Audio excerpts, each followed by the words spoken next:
माझ्या लाडक्या लेकरा, थांब. हा तुझ्या या माऊलीचा अत्यंत तातडीचा आणि शेवटचा निरोप आहे. याला चुकूनही डावलून पुढे जाऊ नको, नाहीतर नंतर खूप पस्तावशील. आज मी तुझ्या पाठीवर मारायला नाही, तर तुझ्यावर येणारे एक खूप मोठे संकट स्वतःच्या छातीवर झेलण्यासाठी धावून आलो आहे. हा संदेश सुरुवातीपासून अगदी शेवटपर्यंत पूर्ण ऐक, कारण या संदेशाच्या शेवटी मी तुला ते संकट कसे उलथवून लावायचे याचे गुपित सांगणार आहे. अरे वेड्या, तुला काय वाटलं? तुझ्या घरात अचानक चालू असलेले हे कटकटीचे वातावरण, विनाकारण पैशांचे होणारे नुकसान आणि तुझ्या मनात निर्माण झालेली ही भीती, हे केवळ एक साधी गोष्ट आहे?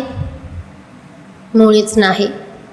तुझ्या वास्तूच्या दिशेने एक खूप मोठी नकारात्मक ऊर्जा आणि संकट पावले टाकत पुढे येत आहे, ज्याची चाहूल तुझ्या अंतरात्म्याला आधीच लागली आहे.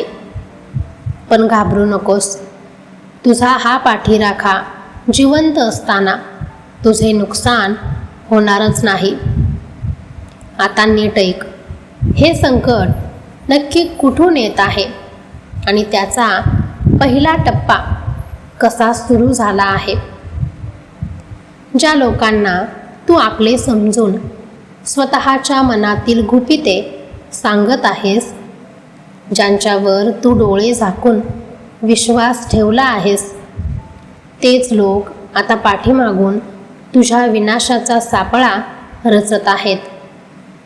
हा या संदेशातील पहिला मोठा धक्का आहे.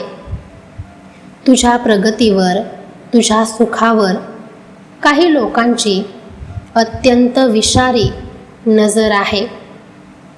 आणि या संकटाचा दुसरा महत्त्वाचा मुद्दा म्हणजे तुझ्या हातात येणारा पैसा अचानक थांबवला जाणार आहे, किंवा असे काही मोठे नुकसान तुझ्या नोकरी व्यवसायात घडवून आणण्याचा प्रयत्न केला जात आहे, ज्यामुळे तू मानसिकदृष्ट्या पूर्ण खचून जाशील.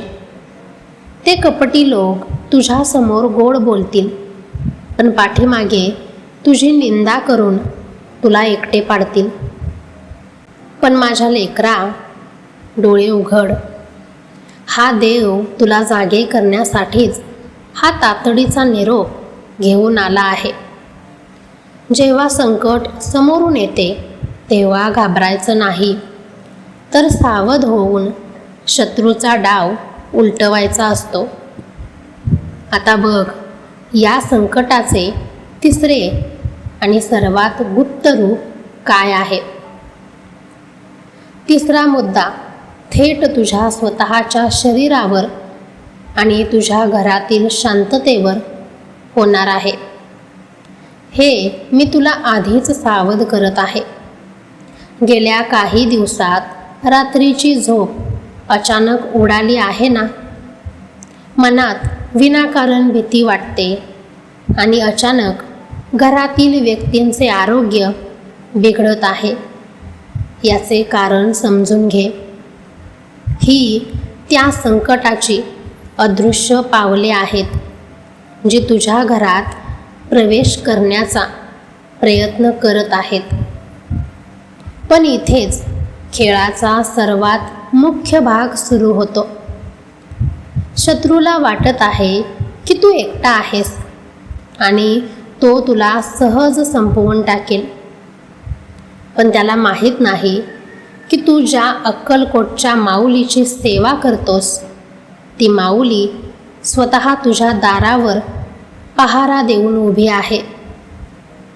हे जे संकट येत आहे ते मी तुझ्या घरात अजिबात शिरू देणार नाही. ही परिस्थिती मी फक्त तुला ओळखण्यासाठी निर्माण केली आहे, जेणेकरून तुझ्या आयुष्यातील खोटे चेहरे तुला वेळेत कळावे. आता वेळ आली आहे माझ्या त्या महाकवचाची, ज्याने हे संपूर्ण संकट उलथवून लावायचे आहे. माझ्या लेकरा, आता मनातील ती भीती, ते रडणे आत्ताच्या आत्ता थांबव आणि पूर्णपणे निर्धास्त हो. जेव्हा संकट मोठे असते तेव्हा माझ्या भक्ताने घाबरायचे नसते, तर माझ्या वचनावर अखंड विश्वास ठेवून ताठ उभे राहायचे असते. इथून पुढचा चमत्कार असा घडणार आहे की जे संकट तुझ्या दिशेने येत होते ते संकट आता उलट्या पावली त्या कपटी लोकांच्या वास्तूमध्ये परत फिरणार आहे. ज्यांनी तुझ्यासाठी खड्डा खणला आहे ते स्वतःच त्या खड्ड्यात पडणार आहेत.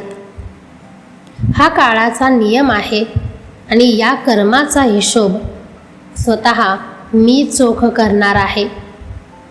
तुझ्या नोकरीत, तुझ्या व्यवसायात आणि तुझ्या संसारात जे अडथळे आणले गेले होते ते अडथळे आता बर्फासारखे वितळून जातील. आता वेळ आली आहे माझ्या अंतिम अभयदानाची आणि त्या उपायाची, जो उपाय तुला या संकटातून कायमचे मुक्त करेल.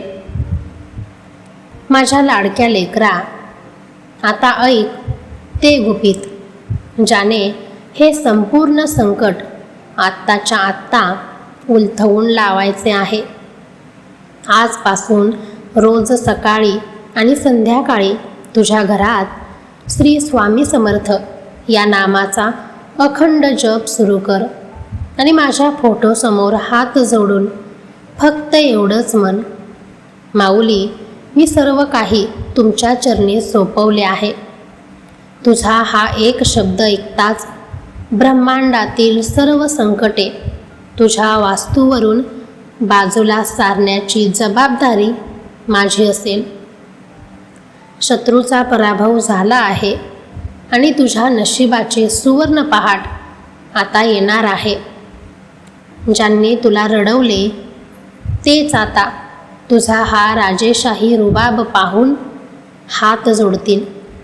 तुझ्या संसाराची, तुझ्या मुलाबाळांची आणि तुझ्या अखंड ऐश्वर्याची ढाल बनून मी स्वतः उभा आहे. जा, आता डोळे पुसून टाक आणि चेहऱ्यावर एक नितांत सुंदर हसू आणून समाजात वावर. तुझा हा सुवर्णकाळ आता त्रिकाल बाधित राहील. माझा पूर्ण, अखंड आणि माऊलीची अथांग माया असलेला आशीर्वाद तुझ्या पाठीशी कायम राहील. सदैव सुखी भव, सदैव समृद्ध भव. भिवू नकोस, मी तुझ्या पाठीशी आहे.